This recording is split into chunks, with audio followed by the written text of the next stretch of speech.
10 anni fa Eric Dubay ha pubblicato il libro 200 prove che la Terra non è una palla rotante.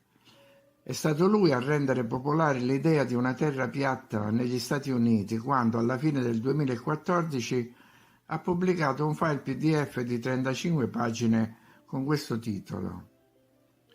Un libro destinato a fare scalpore e suscitare una marea di polemiche, oltre che probabilmente a influenzare e accelerare una moltitudine di agende e derive successive, forse anche un reset. Per molti si è trattato di una rivelazione, per altri di un affronto. È cominciata una specie di guerra che ancora si trascina fra i sostenitori del globo e i cosiddetti terrapiattisti. Da una parte i sostenitori delle tesi ufficiali del sistema, dall'altra chi ha vissuto questi anni come un segno di risveglio dall'oppressione culturale e scientifica delle oligarchie. Dico subito che io non credo assolutamente che la Terra sia una sfera rotante, una palla di fuoco ricoperta di acqua che viaggia a velocità incredibile verso il nulla, portandosi dietro nuvole e satelliti. Sono convinto che questa impostazione sia servita alle forze che ci sovrastano per tenerci imprigionati, sia mentalmente che fisicamente. Un lavaggio del cervello che comincia in tenera età e ci accompagna per tutta la vita.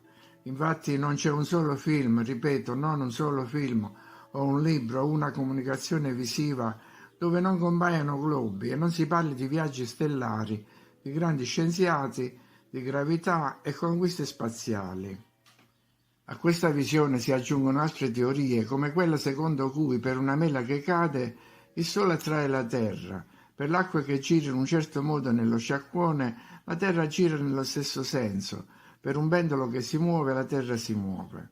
Per loro è di vitale importanza farci credere che viviamo su una palla, così possono portare avanti i loro disegni per il controllo. Nonostante tutto questo, però, i tempi erano ormai maturi perché ci fosse una maggiore presa di coscienza sulla realtà in cui viviamo e di cui la forma della Terra è una parte preponderante. Così, in questi 10 anni sono stati pubblicati migliaia di video per sostenere la nuova impostazione, che poi nuova non era in quanto fino a Newton era largamente accettata. Una nuova impostazione basata anche sul buonsenso, ma che comunque ha attirato ogni genere di offese sul web. Offese e derisione, come per esempio veicolare l'idea di un luogo piatto alla deriva nel cielo, con l'insito messaggio che si potrebbe cadere dal bordo.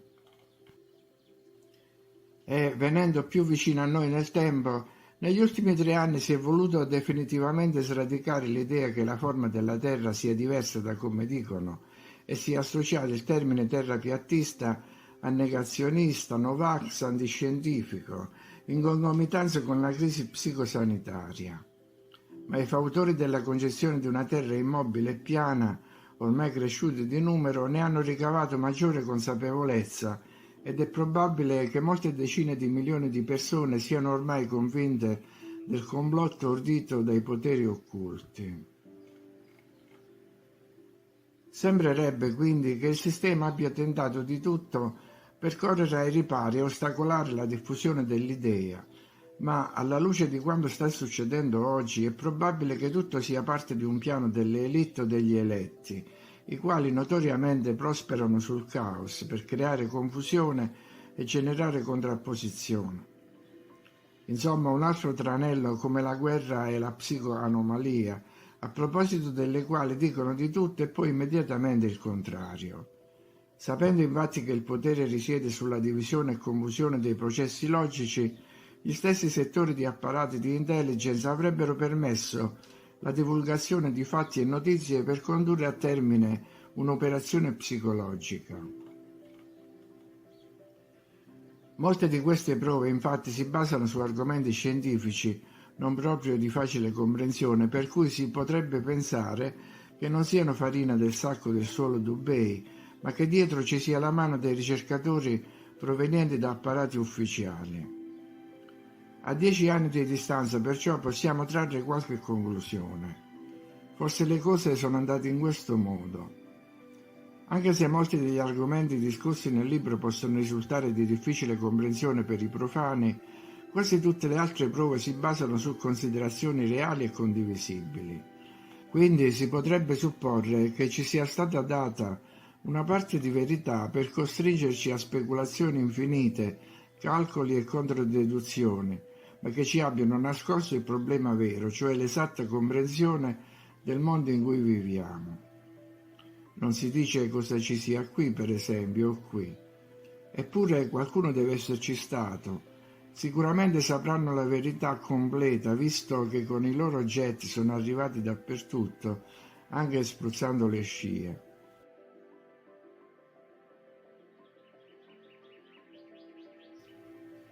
I jet avranno sorvolato degli altri continenti, magari scambiati per UFO dagli incelmi dall'altra parte, come accade da noi.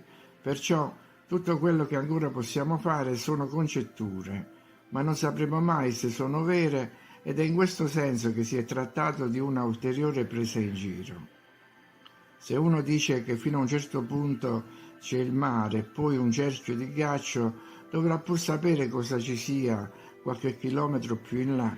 Invece tutto resta come prima, una prigione incomprensibile anche se ora è piatta.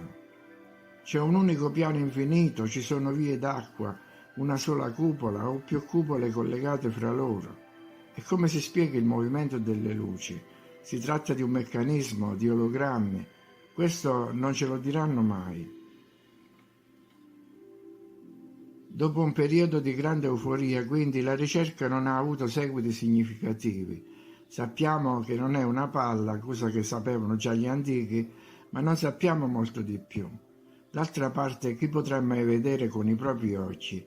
Gli ultimi a farlo furono gli esploratori artici e antartici, ma vennero subito ingabbiati, magari con un premio Nobel come Nansen. Ormai tutto è stato militarizzato, recintato. In ogni nazione ci sarà instabilità o guerra. A nord ci sono i sottomarini russi, a sud vige il trattato antartico. In Australia c'è la rete Dingofence. Fra un po' non ci faranno nemmeno uscire dalle nostre città, che saranno prigioni nella prigione. Proprio un misero destino quello dell'uomo. La storia non è altro che una graduale e inarrestabile perdita di libertà. Inoltre, qualsiasi intenzione di approfondire verrebbe controllata. Uno che voglia compiere un viaggio si dovrà affidare alle loro informazioni. È tutto nelle mani dell'intelligenza artificiale ormai. Sapranno in ogni secondo quali sono le tue intenzioni e direzioni. In poche parole ci hanno dipezzato la prigione tagliando mezzo globo, ma imprigionandoci sotto una cupola. E la sostanza non è cambiata. Dopo 10 anni siamo al punto di prima perché ancora non sappiamo cosa ci sia sopra, a lato e sotto. Dubé questo non lo ha detto, non ne ha parlato, e molte di quelle considerazioni erano già state espresse da scienziati come Rowbotham.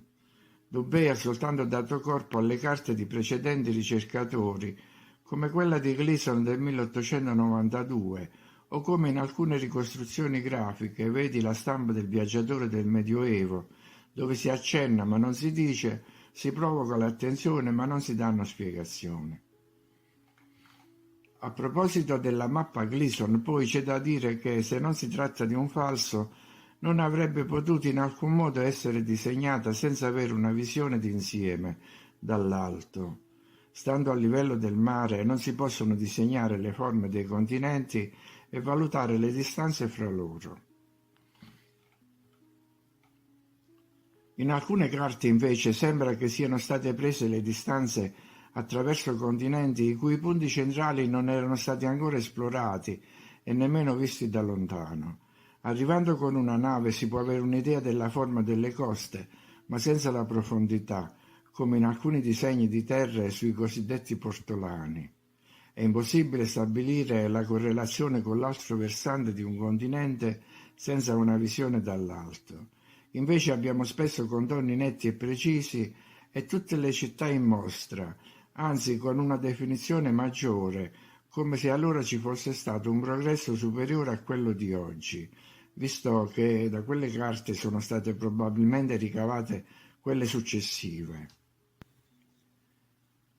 I mitici esploratori, di cui tanto abbiamo letto, arrivando dal mare potevano avere solo una visione parziale, quindi le carte geografiche di 500 anni fa non avrebbero potuto mostrare lineamenti e confini di interi continenti con tanta precisione, a meno che non fossero state ricavate da carte ancora più antiche, disegnate a seguito di visioni dall'alto. Ma torniamo al discorso principale. La rete è sovraccarica di centinaia di video con grandi rivelazioni sulla forma della Terra, ma si tratta solo di supposizioni, sempre le solite, che riducono tutto a una melassa in cui non si distingue più nulla. Continuiamo a girare in tondo fra un'ipotesi e l'altra, come le anomalie della grandezza e posizione dell'Australia, se sia o meno collegata all'Antartide, e del Polo Nord che vediamo incasellato fra altre terre, quando invece dovrebbe essere situato all'estremo nord, giusto prima della terra sconosciuta.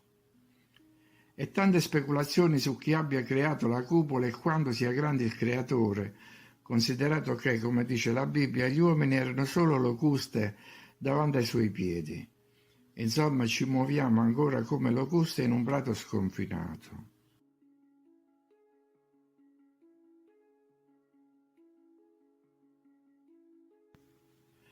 Inoltre non ci è stato dato nemmeno un accenno a come il Sole possa illuminare tutto il piano Terra se poi gira e torna indietro.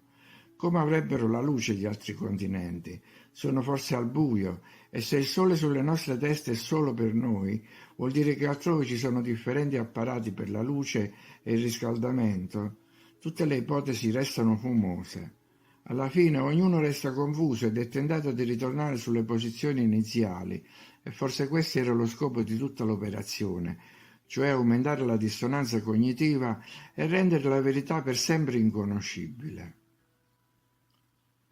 Infine, dispiace che non ci sia uno sforzo comune per cercare di capirne di più. Mi riferisco naturalmente ancora una volta ai canali alternativi, i quali parlano di libertà di idee per tutti, tranne che per una categoria. Parlare della forma della Terra, infatti, potrebbe essere molto importante per riuscire a capire la profondità dell'inganno, più di quanto potrebbe fare la costituzione di un nuovo partito a 3 o 7 stelle. Invece silenzio, anche su accenni minimi, come il fatto che l'acqua sia sempre a livello, per fare un esempio banale. Per caso avete mai sentito dire in un canale alternativo che l'acqua è sempre a livello? Si tratta di una frase innocente, una cosa elementare, ma la paura che venga associata a una grande verità blocca ogni considerazione al riguardo. Nell'elenco che segue sintetizzo alcune delle prove, quelle che trovo più gratificanti dal punto di vista del buonsenso. Le restanti prove si possono comunque trovare facilmente in rete. E cominciamo proprio dall'acqua. La fisica naturale dell'acqua è quella di raggiungere e mantenere il proprio livello. Se la Terra fosse una sfera gigante inclinata che gira e rigira nello spazio infinito, delle superfici consistenti di acqua con un livello invariato non esisterebbero.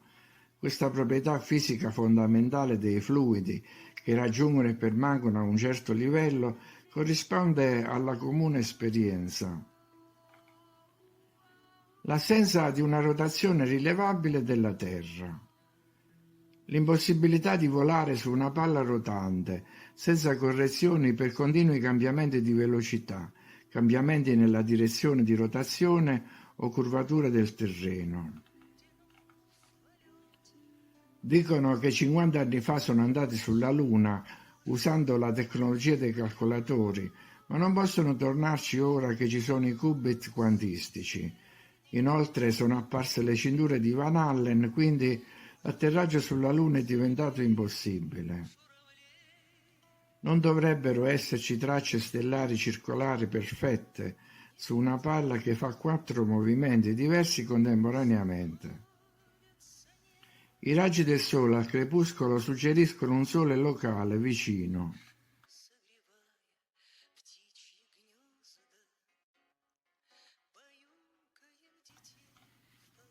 La maggior parte dei principali programmi di esplorazione spaziale in tutto il mondo hanno lo stesso simbolismo vettoriale nel loro logo, il che suggerisce che sono imparentati. La gravità è ancora una teoria, dovrebbe essere abbastanza forte da tenere sottosopra gli oceani e le portaerei, mentre consentirebbe agli uccelli e alle farfalle di volare facilmente.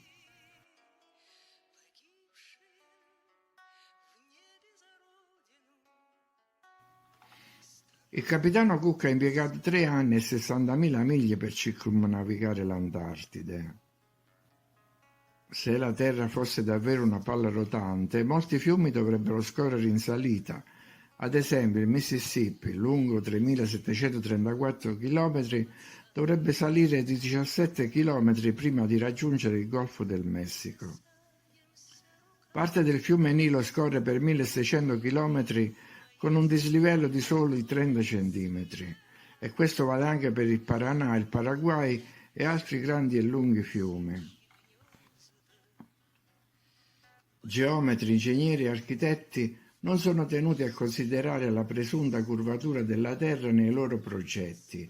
Ad esempio, canali, ferrovie, ponti e gallerie vengono sempre tagliati e posati orizzontalmente, spesso per centinaia di chilometri, senza alcuna tolleranza per la curvatura. Il canale di Suez, che collega il Mediterraneo e il Mar Rosso, ha una lunghezza di 163 km senza blocchi, che consente all'acqua di circolare liberamente fra i due mari. Nessuna curvatura fisicamente misurabile.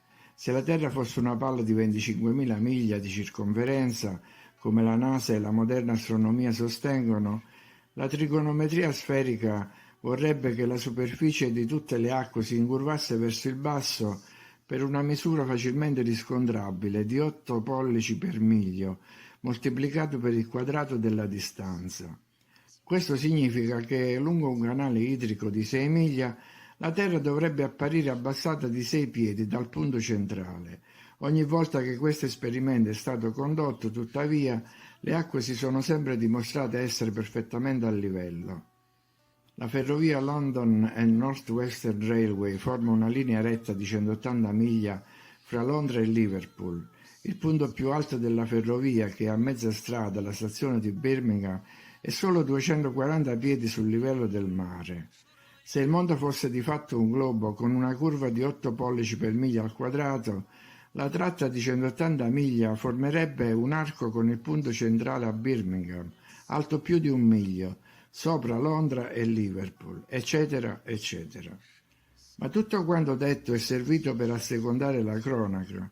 In realtà non dovremmo avere bisogno di alcuna prova per capire che non viviamo su una palla.